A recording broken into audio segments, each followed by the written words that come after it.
मुकाबला तो ज़माने का खूब करता हूँ, अगरचे मैं ना सिपाही हूँ न अमीर जुनूद।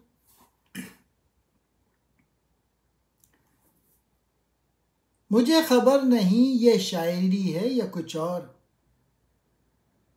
अता हुआ है मुझे ज़िक्र फ़िक्र जज्ब सुरूद।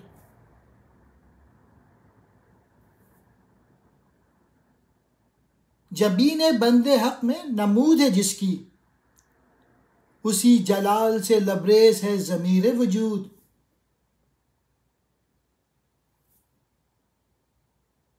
ये काफरी तो नहीं, काफरी से कम भी नहीं, कि मर्द हक हो गिरफ्तार हाजिर मौजूद।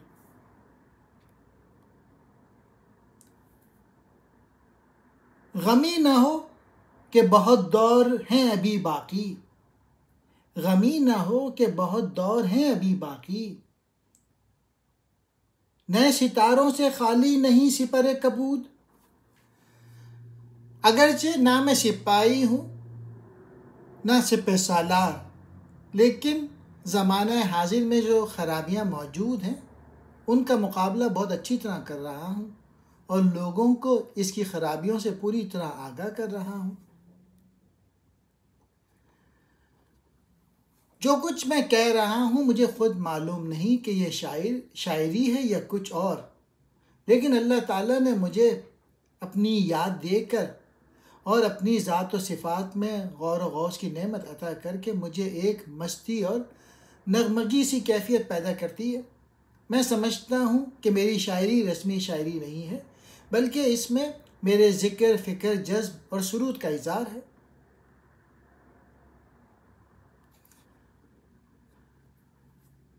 जो शिकवा खुदा के किसी बरगज़ीदा बंदे के माथे में से ज़ाहिर होता है, कायनात का दिल इस शिकवे से भरा हुआ है।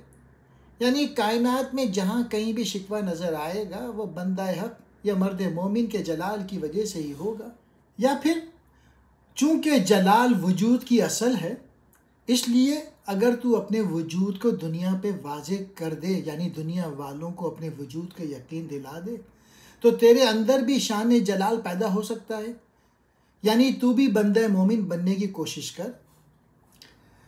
अगर वो शख्स जो ख़ुद को अल्लाह का बंदा कहलाता है और कायनात में जो कुछ मौजूद है और जो कुछ उसे ज़ाहिरी तौर पे नज़र आता है इसी में गुम होकर रह जाए और जो कुछ कायनात के पसे पर्दा है उसको ना देखे और अपनी सारी ज़िंदगी खुदा से गाफिल और दुनिया में महू होकर गुजारे, तो उस शख्स की ज़िंदगी, अगरचे हम पूरी तौर पे गैर इस्लामी ज़िंदगी नहीं कह सकते, लेकिन यह काफरी अल्लाह और उसकी सिफ़ात से इनकार से कम भी नहीं।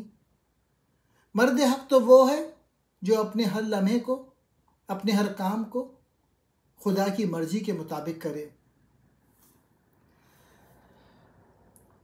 जैसा कि पहले अशार में कहा गया है कि अल्लाह ताला के बंदे दौरे हाजिर में खुदा से गाफिल होकर दुनिया में गिरफ्तार हो चुके हैं। तो ए मुखातिब गम मत कर, क्योंकि नीला आसमान नए सितारों से खाली नहीं। उम्मीद रख के नए सितारे उभर के नया ज़माना लाएंगे। इस तरह पहले ज़माना ख़त्म होने पर मौजूदा ज़माना आना है। इस तरह मौजूदा ज़माना ख़त्म होकर कई नए ज़माने में बदलेगा और उस वक्त शायरों की शायरी ज़िक्र फ़िक्र जज्ब और सुरूद की हामिल होगी और मर्द हक की जबी जलाल हक से ज़रूर चमकेगी। या यूँ भी समझ सकते हैं आखिरी शेर, ए मिल्लत के लोगों, अगर तेरे हाथ से हुकूमत निकल गई तो रंजीदा मत हो, क्योंकि दौलत और हुकूमत किसी कौम की मौरूसी मलकियत नहीं। इंशाअल्लाह ताला नया दौर आने वाला है, ऐसा दौर जिसमें तुझे फिर ये दौलत गुम गुश्ता मिल जाएगी। बस तू हिम्मत न हार, तरक्की के लिए कोशिश किए जा। अमीर जुनूद, फ़ौजों का सालार। जिक्र कहते हैं अल्लाह की याद, फ़िक्र कहते हैं गौर व गौस, जज्ब कहते हैं मस्ती, सुरूद कहते हैं नगमे को, जबी कहते हैं माथे को, पेशानी को। बंदा हक खुदा का बरगुज़ीदा बंदा, नमूद कहते हैं ज़हूर को, जलाल कहते हैं हैबत। लबरेज है, भरा हुआ है। ज़मीर वजूद अपनी हस्ती या कायनात का दिल।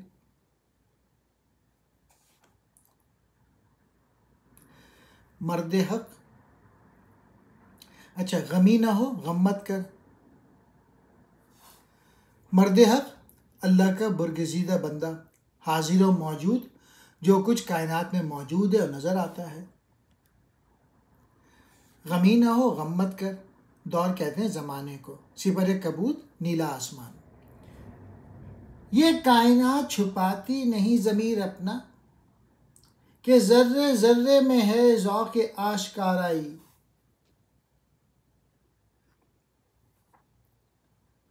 कुछ और ही नज़र आता है कारोबारे जहां, निगाहे शौक़ अगर हो शरीक बीनाई।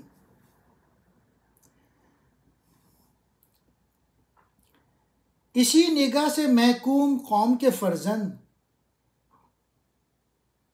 हुए जहां में सजावारे कार फरमाई।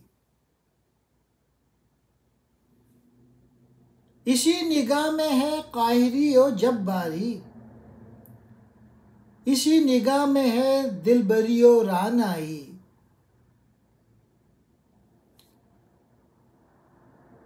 इसी निगाह से हर जर्रे को जुनू मेरा, सिखा रहा है राहो रस्म दश्ते पैमाई।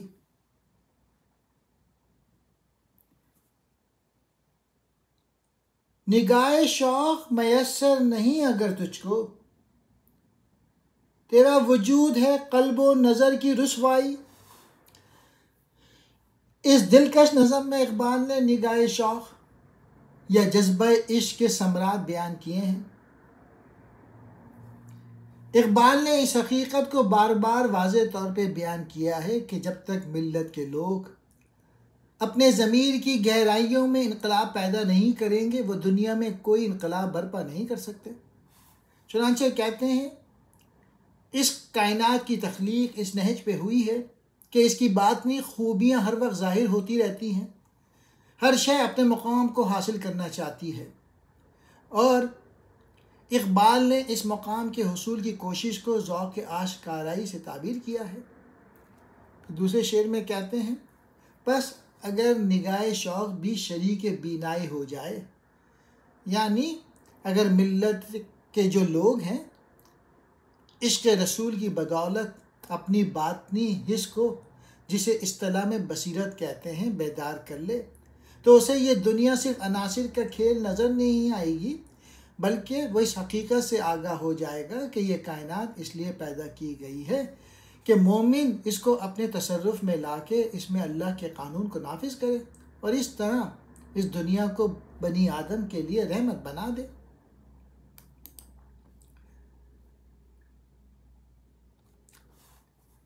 या यूँ भी कह सकते हैं ज़ाहिरी आँख से तो इस कायनात को या जहाँ को हर कोई देखता है और उसे जो कुछ ज़ाहिर में आता है वही कुछ नज़र आता है। अगर ज़ाहिरी नज़र में इश्क की नज़र भी शामिल हो जाए तो फिर जहाँ का कारोबार कुछ और ही नज़र आता है, यानी कायनात के बातिन में जो कुछ है वो भी इसके सामने आ जाता है।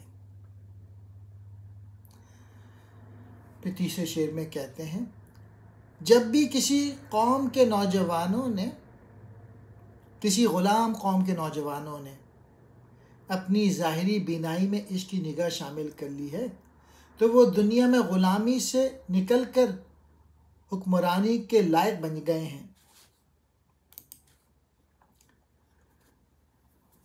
जब ये निगाह पैदा हो जाए तो महकूम कौम के अफराद हुक्मरानी के अहल बन जाते हैं और दुनिया उनके कदम चूमने लगती है।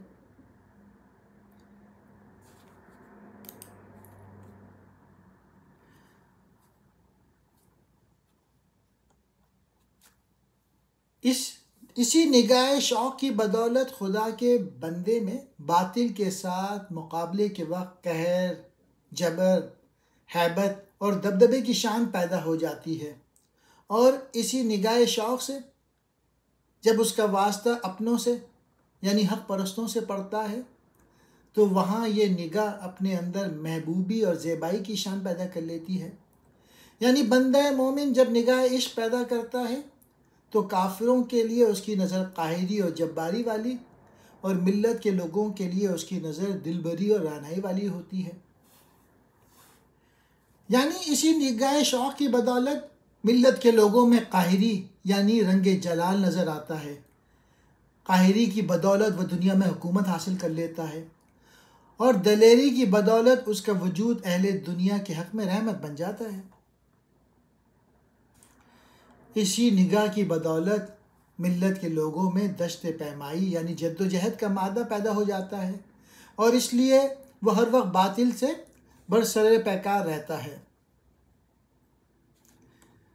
ऐ मुखातिब, अगर तेरे अंदर निगाह शौक़ पैदा ना हो तो तेरा वजूद बिल्कुल बेकार है। अगर तेरी हस्ती को इश्क की वो नज़र हासिल नहीं है जिसकी सिफ़ात का पहले शेरों में ज़िक्र हुआ है, तो तू समझ ले कि तेरी हस्ती तेरे दिल और तेरी नज़र यानी तेरे ज़ाहिर और तेरे बातिन दोनों के लिए ज़िल्लत का मौजिब है। निगाह शौक़ की नज़र या इश्क भरी निगाह, ज़मीर कहते हैं दिल को, ज़ौक़ के आश्काराई ज़ाहिर होने की लज्जत, कायनात कहते हैं जहाँ को। निगाह शौक़ इश्क भरी नज़र, बीनाई कहते हैं ज़ाहिरी आँख। फ़र्जंद कहते हैं बेटे को, महकूम कौम ग़ुलाम कौम, सज़ावार लायक, कार फरमाई हुक्मरानी। काहिरी और जब्बारी ये अल्लाह ताला के दो सिफ़ाती नामों काहिर और जब्बार की सिफ़त हैं। बंदा भी चूँकि सिफ़ात बारी ताला का मज़हर है, इसलिए ये सिफ़ात उसमें भी मौजूद हैं। उसका काहिर होना दूसरों पर, जब्बारी भी इसी किस्म के रोब और जलाल के मायने रखता है। दिलबरी महबूबी, रानाई ज़ेबाई।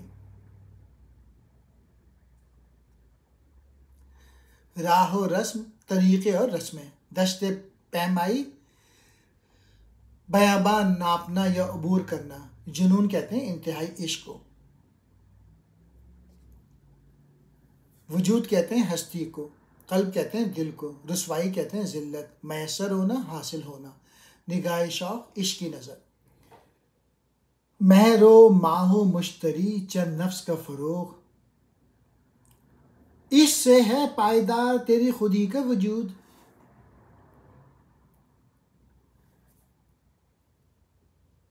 तेरे हरम का ज़मीर अस्वद व अहमर से पाक, ननंग है तेरे लिए सुर्ख व सफ़ेद व कपूद।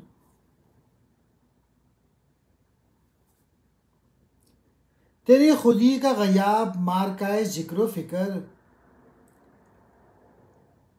तेरी खुदी का हुजूर आलम शेर व सुरूद।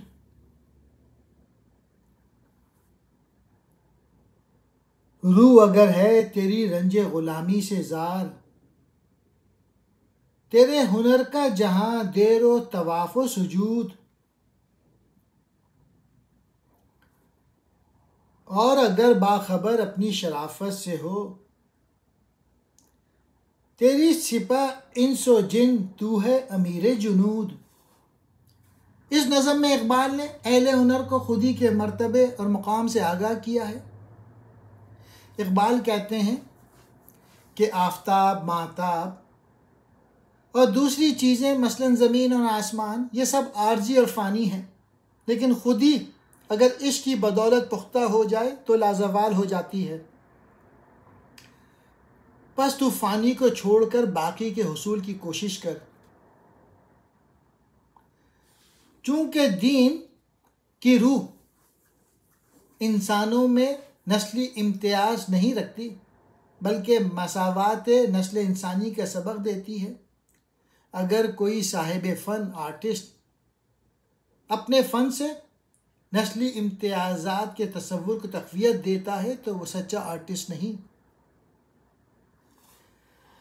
इस शेर में अहले फ़न से खिताब करते हुए इकबाल कहते हैं कि तेरे काबा दिल का बातिन काले और सुर्ख की तमीज़ से पाक है, और अगर तू अपने फ़न में सुर्ख, सफ़ेद, नीले और काले की तमीज़ रवा रखता है तो अहले फ़न के दावेदार, ये तेरे लिए बाइस शर्म है। अगर तेरी खुदी का वजूद तेरे इससे पायदार हो चुका है और तू मज़हब को सही तौर पे समझता है तो कभी ऐसा फ़न पैदा नहीं करेगा जिसमें रंग, नस्ल, वतन वगैरह की तमीज़ हो। और अगर तू वाकई अहले फ़न है और तूने इश्क के ज़रिए अपनी खुदी को मजबूत कर रखा है तो जब तू खलवत में होता है तो तुझे ज़िक्र फ़िक्र में मशगूल रहना चाहिए।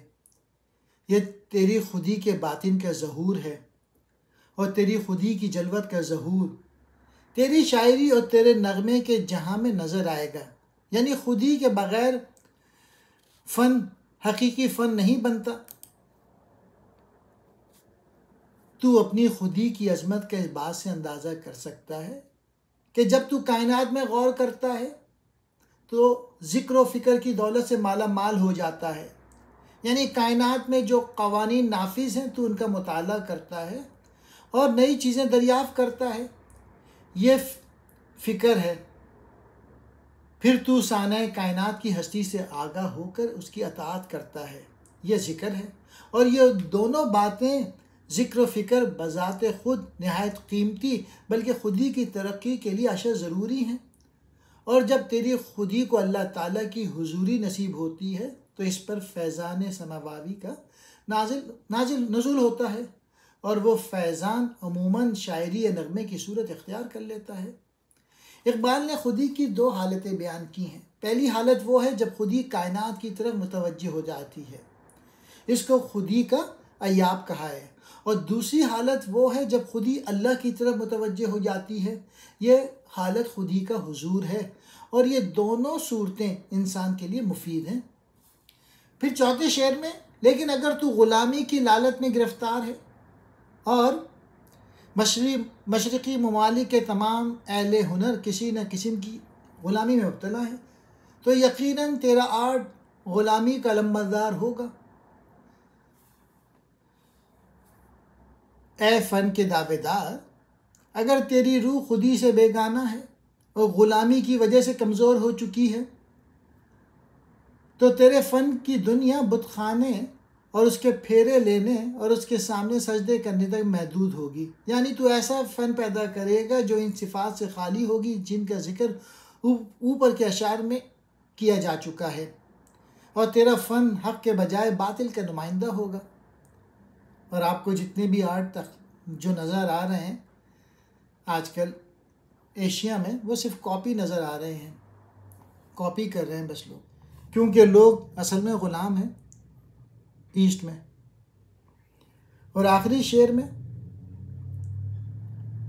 ए फ़न के दावेदार, अगर बतौर इंसान तुझे अपने शर्फ, इज़्ज़त और बुज़ुर्गी का सही इल्म हो तो जिन और इंसान तेरे इस तरह ताबे होंगे जिस तरह के किसी लश्कर के अमीर के सिपाही उसके हुक्म बरदार होते हैं। और अगर तेरी रूह अपनी ज़ाती शराफत से आगाह है, बल्फाज से दिगर अगर तेरी खुदी बेदार है तो फिर सारी कायनात तेरी ग़ुलामी करेगी और तो और जिन और इंसान दोनों पे तू हुक्मरान होगा। अहले हुनर से, फ़न जानने वालों से, महर कहते हैं सूरज को, माह कहते हैं चाँद को, मुश्तरी एक सैयारे का नाम है, नफ्स कहते हैं सांस, फ़रोग़ ज़हूर, पायदार, मजबूत, वजूद, हस्ती।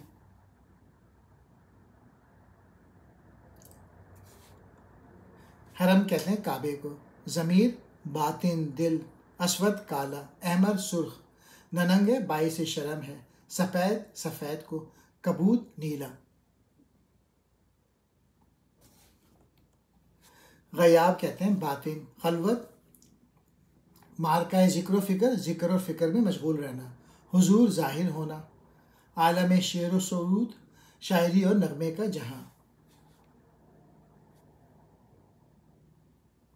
ज़ार है, कमज़ोर है, तकलीफ़ में है, दीर कहते हैं बुतखाने को, तवाफ़ चक्कर काटना, सजूद सजदा करना।